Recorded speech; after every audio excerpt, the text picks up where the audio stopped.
पहली कथा। पौराणिक एवं प्रचलित श्री गणेश कथा के अनुसार एक बार देवता कई विपदाओं में घिरे थे। तब वह मदद मांगने भगवान शिव के पास आए। उस समय शिव के साथ कार्तिकेय तथा गणेश जी भी बैठे थे। देवताओं की बात सुनकर शिव जी ने कार्तिकेय व गणेश जी से पूछा कि तुम में से कौन देवताओं के कष्टों का निवारण कर सकता है। तब कार्तिकेय व गणेश जी दोनों ने ही स्वयं को इस कार्य के लिए सक्षम बताया। इस पर भगवान शिव ने दोनों की परीक्षा लेते हुए कहा कि तुम दोनों में से जो सबसे पहले पृथ्वी की परिक्रमा करके आएगा वही देवताओं की मदद करने जाएगा। भगवान शिव के मुख से यह वचन सुनते ही कार्तिकेय अपने वाहन मोर पर बैठकर पृथ्वी की परिक्रमा के लिए निकल गए, परंतु गणेश जी सोच में पड़ गए कि वह चूहे के ऊपर चढ़कर सारी पृथ्वी की परिक्रमा करेंगे तो इस कार्य में उन्हें बहुत समय लग जाएगा। तभी उन्हें एक उपाय सूझा। गणेश अपने स्थान से उठे और अपने माता पिता की 7 बार परिक्रमा करके वापस बैठ गए। परिक्रमा करके लौटने पर कार्तिकेय स्वयं को विजेता बताने लगे। तब शिव जी ने श्री गणेश से पृथ्वी की परिक्रमा न करने का कारण पूछा। तब गणेश ने कहा, माता पिता के चरणों में ही समस्त लोक हैं। ये सुनकर भगवान शिव ने गणेश जी को देवताओं के संकट दूर करने की आज्ञा दी। इस प्रकार भगवान शिव ने गणेश जी को आशीर्वाद दिया कि चतुर्थी के दिन जो तुम्हारा पूजन करेगा और रात्रि में चंद्रमा को अर्घ्य देगा उसके तीनों ताप यानी दैहिक ताप, दैविक ताप तथा भौतिक ताप दूर होंगे। इस व्रत को करने से व्रतधारी के सभी तरह के दुख दूर होंगे और उसे जीवन के भौतिक सुखों की प्राप्ति होगी। चारों तरफ से मनुष्य की सुख समृद्धि बढ़ेगी, पुत्र पौत्रादि धन ऐश्वर्य की कमी नहीं रहेगी। गणेश चतुर्थी व्रत की दूसरी कथा। एक समय की बात है, राजा हरिश्चंद्र के राज्य में एक कुम्हार था। वह मिट्टी के बर्तन बनाता, लेकिन वे कच्चे रह जाते थे। एक पुजारी की सलाह पर उसने इस समस्या को दूर करने के लिए एक छोटे बालक को मिट्टी के बर्तनों के साथ हवा में डाल दिया। उस दिन संकष्टी चतुर्थी का दिन था। उस बच्चे की माँ अपने बेटे के लिए परेशान थी। उसने गणेश जी से बेटे की कुशलता की प्रार्थना की। दूसरे दिन जब कुम्हार ने सुबह उठकर देखा तो हवा में उसके बर्तन तो पक गए थे, लेकिन बच्चे का बाल बांका भी नहीं हुआ था। वह डर गया और राजा के दरबार में जाकर सारी घटना बताई। इसके बाद राजा ने उस बच्चे और उसकी मां को बुलवाया तो मां ने सभी तरह के विघ्न को दूर करने वाली संकष्टी चतुर्थी का वर्णन किया।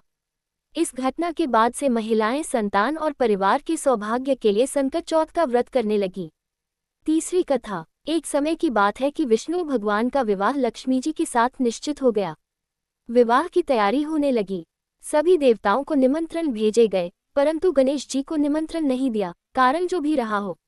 अब भगवान विष्णु की बारात जाने का समय आ गया। सभी देवता अपनी पत्नियों के साथ विवाह समारोह में आए। उन सब ने देखा कि गणेश जी कहीं दिखाई नहीं दे रहे हैं। तब वे आपस में चर्चा करने लगे कि क्या गणेश जी को नहीं न्योता है या स्वयं गणेश जी ही नहीं आए हैं।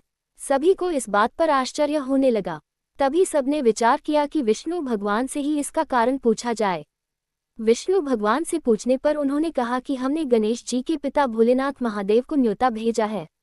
यदि गणेश जी अपने पिता के साथ आना चाहते तो आ जाते, अलग से न्योता देने की कोई आवश्यकता भी नहीं थी। दूसरी बात यह है कि उनको 1.25 मन मूंग, 1.25 मन चावल, 1.25 मन घी और 1.25 मन लड्डू का भोजन दिन भर में चाहिए। यदि गणेश जी नहीं आएंगे तो कोई बात नहीं, दूसरे के घर जाकर इतना सारा खाना पीना अच्छा भी नहीं लगता। इतनी वार्ता कर ही रहे थे कि किसी एक ने सुझाव दिया, यदि गणेश जी आ भी जाएं तो उनको द्वारपाल बनाकर बैठा देंगे कि आप घर की याद रखना। आप तो चूहे पर बैठकर धीरे धीरे चलोगे तो बारात से बहुत पीछे रह जाओगे। ये सुझाव भी सबको पसंद आ गया, तो विष्णु भगवान ने भी अपनी सहमति दे दी। होना क्या था कि इतने में गणेश जी वहां आ पहुंचे और उन्हें समझा बुझाकर घर की रखवाली करने बैठा दिया। बारात चल दी। तब नारद जी ने देखा कि गणेश जी तो दरवाजे पर ही बैठे हुए हैं, तो वे गणेश जी के पास गए और रुकने का कारण पूछा। गणेश जी कहने लगे कि विष्णु भगवान ने मेरा बहुत अपमान किया है। नारद जी ने कहा कि आप अपनी मूषक सेना को आगे भेज दें, तो वह रास्ता खोद देगी जिससे उनके वाहन धरती में धंस जाएंगे, तब आपको सम्मानपूर्वक बुलाना पड़ेगा। अब तो गणेश जी ने अपनी मूषक सेना जल्दी से आगे भेज दी और सेना ने जमीन पोली कर दी। जब बारात वहां से निकली तो रथों के पहिए धरती में धंस गए। लाख कोशिश करें परंतु पहिए नहीं निकले। सभी ने अपने अपने उपाय किए, परंतु पहिए तो नहीं निकले, बल्कि जगह जगह से टूट गए। किसी की समझ में नहीं आ रहा था कि अब क्या किया जाए। तब तो नारद जी ने कहा, आप लोगों ने गणेश जी का अपमान करके अच्छा नहीं किया। यदि उन्हें मनाकर लाया जाए तो आपका कार्य सिद्ध हो सकता है और यह संकट टल सकता है। शंकर भगवान ने अपने दूत नंदी को भेजा और वे गणेश जी को लेकर आए। गणेश जी का आदर सम्मान के साथ पूजन किया। तब कहीं रथ के पहिए निकले। अब रथ के पहिए निकल को गए, परंतु वे टूट फूट गए, तो उन्हें सुधारे कौन। पास के खेत में खाती काम कर रहा था, उसे बुलाया गया। खाती अपना कार्य करने के पहले श्री गणेशाय नमः कहकर गणेश जी की वंदना मन ही मन करने लगा। देखते ही देखते खाती ने सभी पहियों को ठीक कर दिया। तब खाती कहने लगा कि हे देवताओं, आपने सर्वप्रथम गणेश जी को नहीं मनाया होगा और न ही उनकी पूजन की होगी, इसीलिए तो आपके साथ यह संकट आया है। हम तो मूर्ख अज्ञानी हैं, फिर भी पहले गणेश जी को पूजते हैं, उनका ध्यान करते हैं। आप लोग तो देवतागण हैं, फिर भी आप गणेश जी को कैसे भूल गए। अब आप लोग भगवान श्री गणेश जी की जय बोलकर जाएं, तो आपके सब काम बन जाएंगे और कोई संकट भी नहीं आएगा। ऐसा कहते हुए बारात वहां से चल दी और विष्णु भगवान का लक्ष्मी जी के साथ विवाह संपन्न करा के सभी सकुशल घर लौट आए। हे गणेश जी महाराज, आपने विष्णु को जैसो कारज सारियो, ऐसो कारज सबको सिद्ध करजो। बोलो गजानन भगवान की जय। चौथी कथा। श्री गणेश चतुर्थी व्रत की पौराणिक कथा के अनुसार एक बार भगवान शिव तथा माता पार्वती नर्मदा नदी के किनारे बैठे थे। वहां माता पार्वती ने भगवान शिव से समय व्यतीत करने के लिए चौपर खेलने को कहा।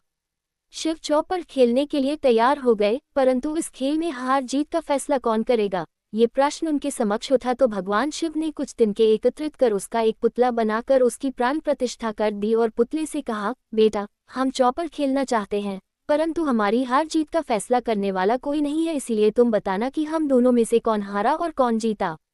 उसके बाद भगवान शिव और माता पार्वती का चौपर खेल शुरू हो गया। ये खेल 3 बार खेला गया और संयोग से तीनों बार माता पार्वती ही जीत गईं। खेल समाप्त होने के बाद बालक से हार जीत का फैसला करने के लिए कहा गया, तो उस बालक ने महादेव को विजयी बताया। ये सुनकर माता पार्वती क्रोधित हो गईं और क्रोध में उन्होंने बालक को लंगड़ा होने, कीचड़ में पड़े रहने का श्राप दे दिया।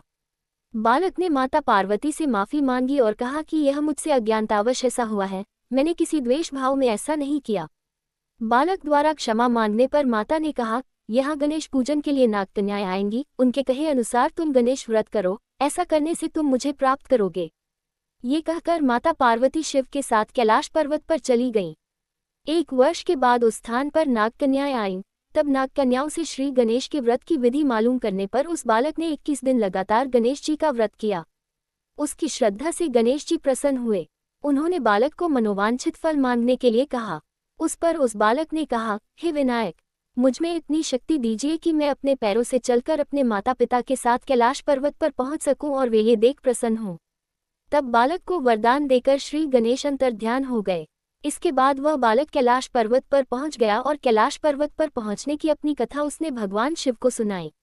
चौपर वाले दिन से माता पार्वती शिव जी से विमुख हो गई थी, अतः देवी के रुष्ट होने पर भगवान शिव ने भी बालक के बताए अनुसार 21 दिनों तक श्री गणेश का व्रत किया।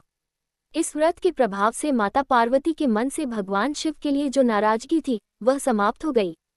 तब यह व्रत विधि भगवान शंकर ने माता पार्वती को बताई। ये सुनकर माता पार्वती के मन में भी अपने पुत्र कार्तिकेय से मिलने की इच्छा जागृत हुई। तब माता पार्वती ने भी 21 दिन तक श्री गणेश का व्रत किया तथा दूर्वा, फूल और लड्डुओं से गणेश जी का पूजन अर्चन किया। व्रत के 21वें दिन कार्तिकेय स्वयं माता पार्वती जी से आ मिले। उस दिन से श्री गणेश चतुर्थी का ये व्रत समस्त मनोकामनाओं की पूर्ति करने वाला व्रत माना जाता है। इस व्रत को करने से मनुष्य के सारे कष्ट दूर होकर मनुष्य को समस्त सुख सुविधाएं प्राप्त होती हैं।